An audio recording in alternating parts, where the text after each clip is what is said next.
Hello friends, स्वागत है आपका आपके अपने चैनल और पेज आसान कंप्यूटर सीखे में। मैं हूँ रेखा शर्मा।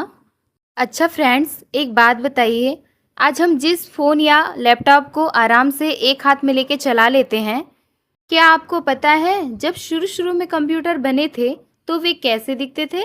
इतने बड़े बड़े होते थे कि पूरा का पूरा कमरा भर जाता था और इतनी गर्मी देते थे ना कि बिना बड़े-बड़े पंखे या फिर एसी के कमरों में खड़ा होना भी मुश्किल हो जाता था।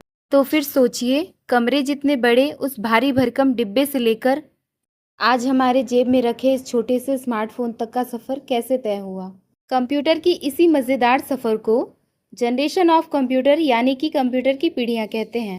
आज की इस वीडियो में हम बिना किसी भारी भरकम किताबी परिभाषा के एकदम आसान भाषा में हम कंप्यूटर की पांचों जनरेशन को समझेंगे। तो चलिए जल्दी से शुरू करते हैं।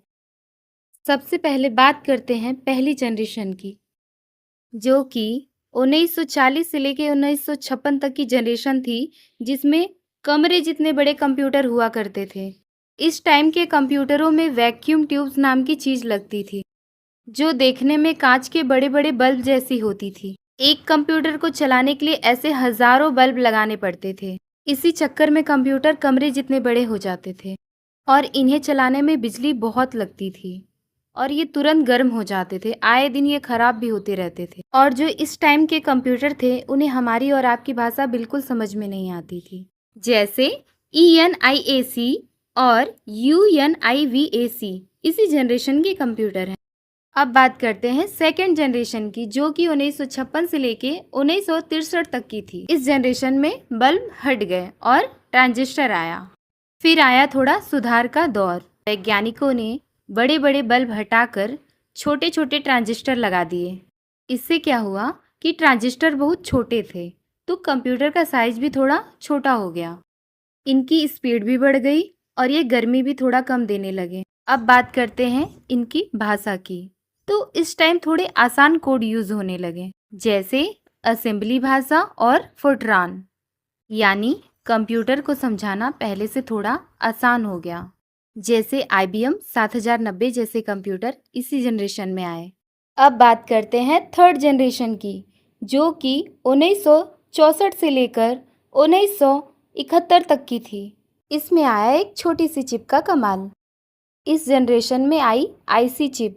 इसका फुल फॉर्म होता है इंटीग्रेटेड सर्किट, यानी सिलिकॉन की एक नन्ही सी चिप पर हजारों ट्रांजिस्टर बिठा दिए गए। तो फ्रेंड्स, असली मज़ा तो यहीं से शुरू हुआ।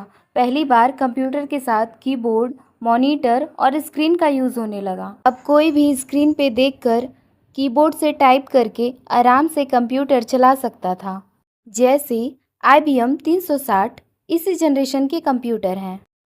अब बात करते हैं फोर्थ जनरेशन की, जो कि 1972 से लेकर 1990 तक की थी। इस जनरेशन में आया माइक्रो प्रोसेसर, यानी एक छोटी सी चिप के अंदर लाखों करोड़ों IC चिप लगा दी गई। इस नन्ही सी चिप की वजह से आज PC, लैपटॉप, इंटरनेट हमारे घरों, दुकानों और टेबल तक पहुंच पाया है।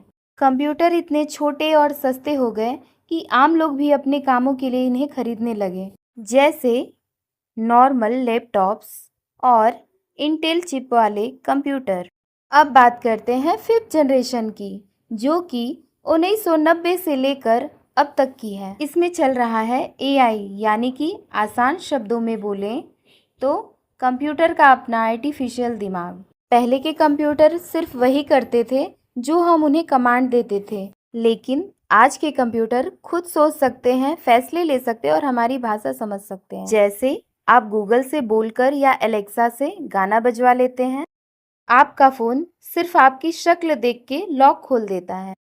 चैट जीपीटी जैसे टूल्स और बिना ड्राइवर वाली कारें सब इसी जनरेशन का कमाल है। जैसे सुपर कंप्यूटर, हमारे स्मार्टफोन्स और AI रोबोट्स।